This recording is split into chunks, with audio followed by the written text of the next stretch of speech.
ಬಿಜೆಪಿಯ ಪ್ರಭಾವಿ ನಾಯಕನಿಗೆ ಸಿದ್ದು ವಾರ್ನಿಂಗ್. ಹೊರಬರುತ್ತಾ ಆ ನಾಯಕನ ಬ್ರಹ್ಮಾಂಡ ಹಗರಣ. 40% ಪ್ಲಸ್ 7 ಹಗರಣ, 300 ಕೋಟಿ ರೂಪಾಯಿ ಬಿಗ್ ಬಾಂಬ್. ಶಪಥ.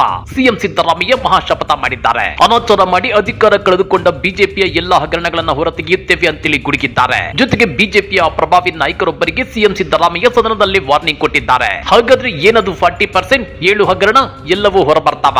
ಡಿಸಿಎಂ ಡಿಕೆಶಿ ಸ್ಫೋಟಿಸಿರೋ 300 ಕೋಟಿ ರೂಪಾಯಿ ಬಾಂಬ್ ಆದ್ರೂ ಏನ್ ಗೊತ್ತಾ? ಅದನ್ನ ಡೀಟೇಲ್ ಆಗಿ ತೋರಿಸ್ತೀವಿ. ಆದ್ರೆ ಅದಕ್ಕಿಂತ ಮೊದಲು ಹಲೋ ಕನ್ನಡ ಯೂಟ್ಯೂಬ್ ಚಾನಲ್ ಅನ್ನು ಸಬ್ಸ್ಕ್ರೈಬ್ ಮಾಡ್ಕೊಳ್ಳಿ. ಹಾಗೇನೆ ಪಕ್ಕದಲ್ಲಿರೋ ಬೆಲ್ ಬಟನ್ ಅನ್ನು ಪ್ರೆಸ್ ಮಾಡಿ. ರಾಜ್ಯದಲ್ಲಿ ವಿಧಾನಸಭಾ ಅಧಿವೇಶನ ನಡೆಯುತ್ತಿದೆ. ಪ್ರತಿಪಕ್ಷಗಳು ವಾಲ್ಮೀಕಿ ಹಗರಣ, ಮೂಡ ಹಗರಣಗಳನ್ನ ಮುಂದಿಟ್ಕೊಂಡು ಕಾಂಗ್ರೆಸ್ ಸರ್ಕಾರದ ಮೇಲೆ ಮುಗಿ ಬೀಳ್ತಾ ಇವೆ. ಆದ್ರೆ ಕಮಲದಳ ಪಕ್ಷಗಳ ದಂಡು ದಾಳಿಗೆ ಡೋಂಟ್ ಕೇರ್ ಅಂತಿರೋ ಸಿಎಂ ಸಿದ್ದರಾಮಯ್ಯ ಬಿಜೆಪಿ ವಿರುದ್ಧ ಒಂಟಿ ಸಿಂಹದಂತೆ ಏರಿಗಿ ಬೀಳುತ್ತಿದ್ದಾರೆ. ರಾಜ್ಯದಲ್ಲಿ ಎಲ್ಲ ಭ್ರಷ್ಟಾಚಾರ, ಅನಾಚಾರ ಮಾಡಿ ಅಧಿಕಾರ ಕಳೆದುಕೊಂಡವರು ನೀವು.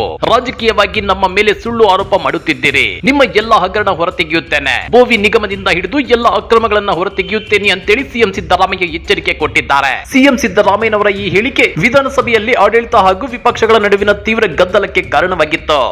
ಅಶ್ವಥ್ ನಾರಾಯಣ್ಗೆ ಸಿದ್ದು ಕ್ಲಾಸ್. ಬಿಜೆಪಿ ಶಾಸಕ ಡಾಕ್ಟರ್ ಸಿಎನ್ ಅಶ್ವಥ್ ನಾರಾಯಣ್ ಅವರು ರಾಜ್ಯ ಸರ್ಕಾರದ ಮೇಲೆ ಬೇಕಾಬಿಟ್ಟಿ ಆರೋಪ ಮಾಡಿದ್ರು. ಇದು 100% ಸರ್ಕಾರ ಪೇ ಸಿಎಂ ಅಂತೇಳಿ ಆರೋಪ ಮಾಡಿದ್ರು. ಆದ್ರೆ ಅಶ್ವಥ್ ನಾರಾಯಣ್ ಹದ್ದು ಮೀರಿ ಮಾತನಾಡುತ್ತಿದ್ದು ಅವರನ್ನ ಸದನದಿಂದ ಅಮಾನತು ಮಾಡುವಂತೆ ಕಾಂಗ್ರೆಸ್ ಸದಸ್ಯರು ಆಗ್ರಹಿಸಿದ್ರು. ಈ ವೇಳೆ ಎರಡು ಪಕ್ಷಗಳ ಸದಸ್ಯರ ನಡುವೆ ತೀವ್ರ ಆರೋಪ ಪ್ರತ್ಯಾರೋಪ ನಡೆಯಿತು. ಮೊದಲಿಗೆ ವಾಲ್ಮೀಕಿ ನಿಗಮದ ಹಗರಣ ಕುರಿತ ಚರ್ಚೆಯಲ್ಲಿ ಮಾತನಾಡಿದ ಪ್ರತಿಪಕ್ಷದ ಉಪನಾಯಕ ಅರವಿಂದ್ ಬೆಲ್ಲದ್ ಸರ್ಕಾರ ದಲಿತರ ಹಣ ದುರ್ಬಳಕೆ ಮಾಡಿಕೊಂಡಿದೆ ಅಂತೇಳಿ ಆರೋಪಿಸಿದ್ರು. ಈ ವೇಳೆ ಮಧ್ಯಪ್ರವೇಶಿಸಿದ ಸಿಎಂ ಸಿದ್ದರಾಮಯ್ಯ ದಲಿತ ಪದ ಬಳಕೆ ಮಾಡುವಂತಿಲ್ಲ, ಪರಿಶಿಷ್ಟ ಜಾತಿ ಪರಿಶಿಷ್ಟ ಪಂಗಡದವರು ಅಂತ ಹೇಳಿ ಅಂದಾಗ ಪ್ರತಿಪಕ್ಷ ನಾಯಕ R Ashok, doctor CN Ashwath Narayan, Suresh Kumar ಅವರು ಆಕ್ಷೇಪ ವ್ಯಕ್ತಪಡಿಸಿದ್ರು. ಅಹಿಂದ ಮೂಲಕ ದಲಿತ ಎಂಬುದನ್ನ ಬಳಸಿದ್ದೆ ನೀವಲ್ಲವೇ ಅಂತೇಳಿ ತಿರುಗೇಟನ್ನ ಕೊಟ್ರು. ಆದ್ರೆ ಇದಕ್ಕೆ ರಿಯಾಕ್ಟ್ ಮಾಡಿರೋ ಸಿಎಂ ಸಿದ್ದರಾಮಯ್ಯ ಬಿಜೆಪಿ ಅವರಿಗೆ ಆ ಪದ ಬಳಸುವ ನೈತಿಕತೆ ಇಲ್ಲ, ಅವರು ಸಾಮಾಜಿಕ ನ್ಯಾಯದ ವಿರೋಧಿಗಳು ಅಂತ ದೂರಿದ್ರು. ಅಶ್ವಥ್ ನಾರಾಯಣ್ ಮಧ್ಯಪ್ರವೇಶಿಸಿ ನಿಮ್ಮ ಸರ್ಕಾರದಲ್ಲಿ ದಲಿತರ ಹಣ ಲೂಟಿಯಾಗಿದೆಯಲ್ಲ ಎಂದಾಗ ಸಿಟ್ಟಾದ ಸಿಎಂ ಸಿದ್ದರಾಮಯ್ಯ, ಎ ಅಶ್ವಥ್ ನಾರಾಯಣ್ ಗೌಡ, ನಿಮ್ಮ ಹಗರಣಗಳು ಏನೇನಿವೆ ಅಂತ ತೆಗೆಯಬೇಕಾ? ಎಲ್ಲವನ್ನು ತೆಗೆಯುತ್ತೇನೆ ಅಂತೇಳಿ ಗುಡುಗಿದ್ರು. ಈ ವೇಳೆ ಅಶ್ವಥ್ ನಾರಾಯಣ್ ಅವರು ಏರು ಧ್ವನಿಯಲ್ಲಿ ಪೇ ಸಿಎಂ 100% ಸರ್ಕಾರ ಅಂತೇಳಿ ಘೋಷಣೆ ಕೂಗುತ್ತಾ ಏನ್ ಬೆದರಿಕೆ ಹಾಕುತ್ತಿದ್ದೀರಾ?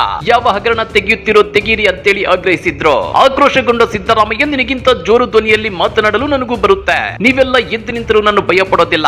ಭ್ರಷ್ಟಾಚಾರದಲ್ಲಿ ಜೈಲಿಗೆ ಹೋಗಿದ್ದವರು ನಿಮ್ಮ ಪಕ್ಷದವರು, ನಿಮ್ಮ ಎಲ್ಲಾ ಹಗರಣ ಹೊರತೆಗೆಯುತ್ತೇನೆ. ತೆಗೆಯಲ್ಲ. ಭ್ರಷ್ಟಾಚಾರ ಅನಾಚಾರ ಮಾಡಿ ಅಧಿಕಾರ ಕಳೆದುಕೊಂಡ ನೀವು ನಮಗೆ ಹೇಳುತ್ತೀರಾ ಎಪಿಎಂಸಿ ಹಗರಣ, ಬೋವಿ ನಿಗಮ, ಟ್ರಕ್ ಟರ್ಮಿನಲ್ ಹಗರಣ ಎಲ್ಲವನ್ನು ತೆಗೆಯುತ್ತೇನೆ ಅಂತೇಳಿ ಸಿಎಂ ಸಿದ್ದರಾಮಯ್ಯ ಗುಡುಗಿದ್ದಾರೆ. ಮಾಜಿ ಸಚಿವ ಸಿಎನ್ ಅಶ್ವಥ್ ನಾರಾಯಣ್ ಅವರ ಮೇಲೆ 40% ಕಮಿಷನ್ ಆರೋಪ ಸೇರಿದಂತೆ ಕೆಲವು ಗುರುತರ ಆರೋಪಗಳಿವೆ ಎನ್ನಲಾಗ್ತಿದೆ. 2023 ರಾಜ್ಯ ವಿಧಾನಸಭಾ ಚುನಾವಣಾ ಟೈಮಲ್ಲಿ ಚುನಾವಣೆಗೆ 2 ತಿಂಗಳು ಬಾಕಿ ಇರುವಾಗಲೇ ಅಶ್ವಥ್ ನಾರಾಯಣ್ ಅವರ ಹೆಸರು ವೋಟರ್ ಐಡಿ ಹಗರಣದಲ್ಲಿ ಕೇಳಿ ಬಂದಿತ್ತು. ಹೀಗಾಗಿ ಸಿಎಂ ಸಿದ್ದರಾಮಯ್ಯ ಅಶ್ವಥ್ ನಾರಾಯಣ್ ಅವರ ಮೇಲೆ ರಾಜಕೀಯ ಜಿದ್ದು ಸಾಧಿಸಿದ್ರೆ ಅಶ್ವಥ್ ನಾರಾಯಣ್ ಅವರಷ್ಟೇ ಅಲ್ಲ, 40% ಕಮಿಷನ್ ಅಕ್ರಮ ಸೇರಿದಂತೆ ಬೋವಿ ನಿಗಮ ಹಗರಣ, ಎಪಿಎಂಸಿ ಹಗರಣ, ಟ್ರಕ್ ಟರ್ಮಿನಲ್ ಹಗರಣ ಸೇರಿದಂತೆ ಒಟ್ಟು 7 ಹಗರಣಗಳಲ್ಲಿ ಸಾಲು ಸಾಲು ಬಿಜೆಪಿ ನಾಯಕರು ಜೈಲು ಸೇರೋ ಸಾಧ್ಯತೆ ಇದೆ. ಬಿಜೆಪಿ ಅವಧಿಯಲ್ಲಿ 300 ಕೋಟಿ ಹಗರಣ.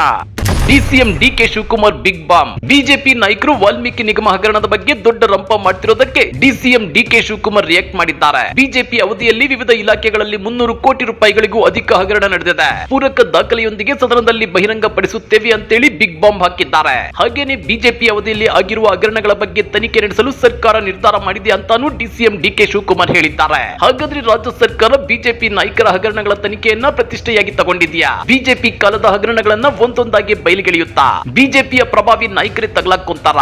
ಕಮೆಂಟ್ ಮಾಡಿ, ವಿಡಿಯೋ ಲೈಕ್ ಮಾಡಿ, ಶೇರ್ ಮಾಡಿ. ಇಂಥ ಮತ್ತಷ್ಟು ರೋಚಕ ರಾಜಕೀಯ ಸುದ್ದಿಗಳನ್ನ ಮಿಸ್ ಮಾಡದೆ ನೋಡಬೇಕು ಅಂದ್ರೆ ಹಲೋ ಕನ್ನಡ ಯೂಟ್ಯೂಬ್ ಚಾನಲ್ ಅನ್ನ ಸಬ್ಸ್ಕ್ರೈಬ್ ಮಾಡ್ಕೊಳ್ಳಿ.